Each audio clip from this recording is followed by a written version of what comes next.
শঙ্কাকে সত্যি প্রমাণ করে লস অ্যাঞ্জেলেস উপকূলে ফিরে এলো সান্তা অ্যানা ঝড়ো হাওয়া।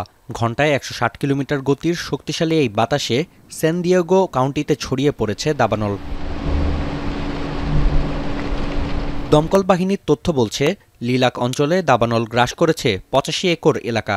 এর মধ্যে ৫০% নিয়ন্ত্রণে আনা সম্ভব হয়েছে। শহরের বনসাল অঞ্চল থেকে বাসিন্দাদের সরে যাওয়ার নির্দেশ দিয়েছে স্থানীয় প্রশাসন। আরও ৩টি অঞ্চলে দাবানল ছড়িয়ে পড়লেও দমকল কর্মীদের তৎপরতায় বর্তমানে পরিস্থিতি নিয়ন্ত্রণে। নতুন এই দাবানলে দক্ষিণ ক্যালিফোর্নিয়ায় বিদ্যুৎ বিচ্ছিন্ন ৬৪,০০০-এর বেশি স্থাপনা। বন্ধ রয়েছে শিক্ষা প্রতিষ্ঠান। এদিকে ১৫ দিন পেরিয়ে গেলেও পুরোপুরি নিয়ন্ত্রণে আসেনি লস অ্যাঞ্জেলেসের প্রধান দুটি দাবানল। প্যালিসেডসে ৩৫ ও ইটনে ১১% এলাকায় দাবানল নিয়ন্ত্রণে আনতে রীতিমতো যুদ্ধ করছেন দমকল কর্মীরা। অতি শুষ্ক ঝোড়ো হাওয়ার কারণে শিগগিরই দাবানল নিভছে না বলে শঙ্কা বিশেষজ্ঞদের। জারি রয়েছে রেড ফ্ল্যাগ ওয়ার্নিং ও দূষিত বায়ুর সতর্কতা। এদিকে দাবানল মোকাবেলায় বেশ কিছু পরিকল্পনা নিয়েছেন নবনিযুক্ত মার্কিন president Donald Trump.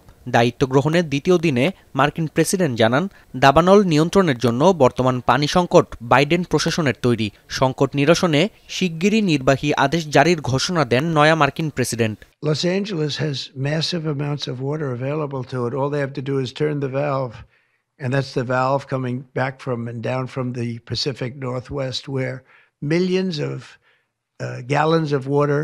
So we're going to be issuing an executive order demanding that they immediately let that water come down through California.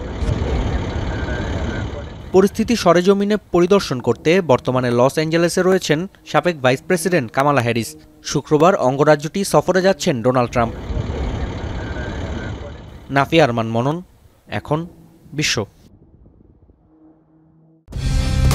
Colour expert, George sap এবং মাইল্ড অন হ্যান্ডস টেকনোলজি সমৃদ্ধ Orix crystal wash আপনার laundry expert.